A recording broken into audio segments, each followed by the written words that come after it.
Before we get to Stephen Greenhouse, this is a really important story. We'll get to Mike Pence and his evasiveness later in the program, but this is really important. As you know, the Supreme Court rejected even the idea that the Supreme Court could address partisan gerrymandering. And they did this back in June in the, I think it's Rucho versus Common Cause. Essentially, John Roberts said, federal courts can't decide gerrymandering cases because they're beyond the competence of federal courts. Now, this is pretty stunning. They said that state courts are competent to do this, but somehow federal courts are not. That's why I'm snickering in the back row here. Like, right. Oh, even the more potentially biased court, they can do it. Right. I mean, this is unimplicated by statewide partisan elections. Exactly. However, a superior court, this is a state court in Wake County, North Carolina, heard a case, Common Cause versus Lewis, and they had, you remember the Hoffeller files, right? This is the guy who is considered the grandfather of gerrymandering. He died.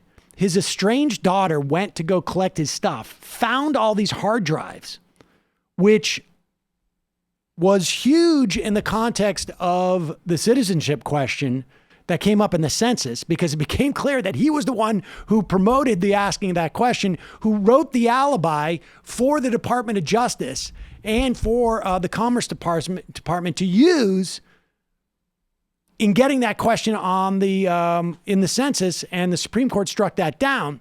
Well, what was also in there in this treasure trove of hard drives was all of the correspondence and evidence that the North Carolina Republican Party had specifically set out to essentially make it impossible for Democrats to control the state house, to develop a gerrymander so that Democrats could win the majority of votes in the state, and still the Republicans would win a supermajority of the seats.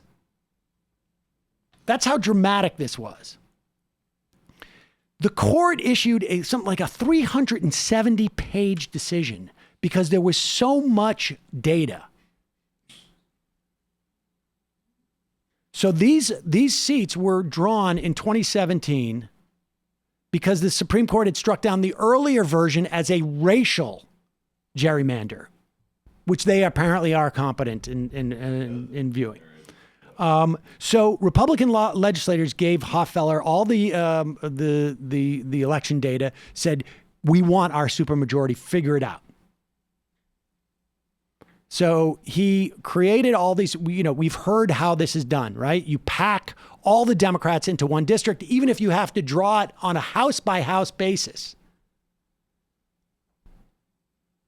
And then you create more like 55-45 Republican districts.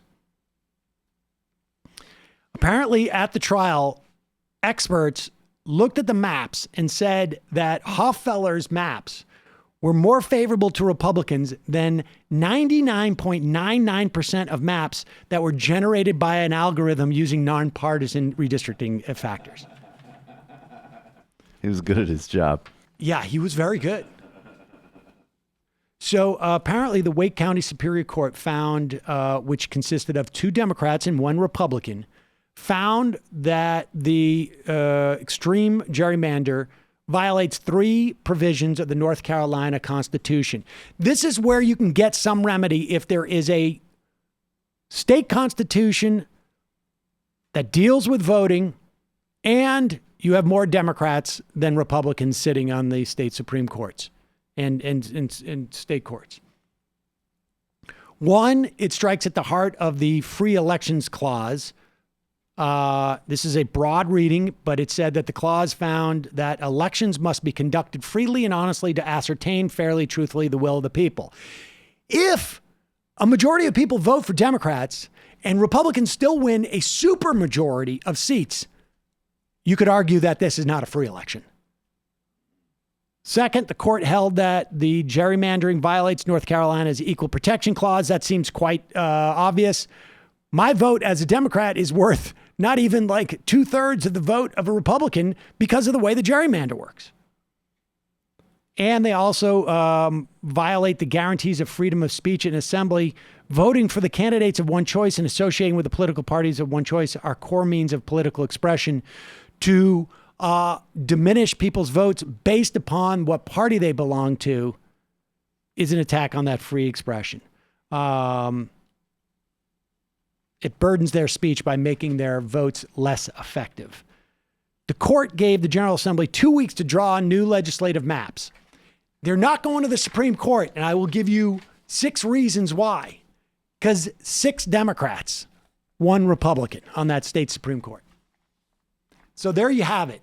This is going to have a dramatic impact on North Carolina. Maybe not, well, certainly in this election, but in the years to follow, it's going to create North Carolina is going to be a reliably blue state in 10 years. Right. Reliably. I mean, it's purplish now. It's going to be reliable. I mean, it's just the way that it's going, and they're not going to be able to stop it. So good for that court. Courts are important, folks. State courts, federal courts, which means that the people who appoint people to courts, the people who set up the voting and have control of the voting apparatus in states where they vote for people on courts, this is all very important. Not sexy, not policy, but it's about power. And this dovetails nicely into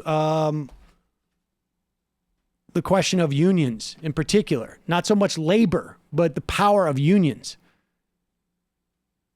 Largely is statutory. And we will talk to Stephen Greenhouse about his book, Beaten Down, Worked Up, The Past, Present, and Future of American Labor, after we take this break.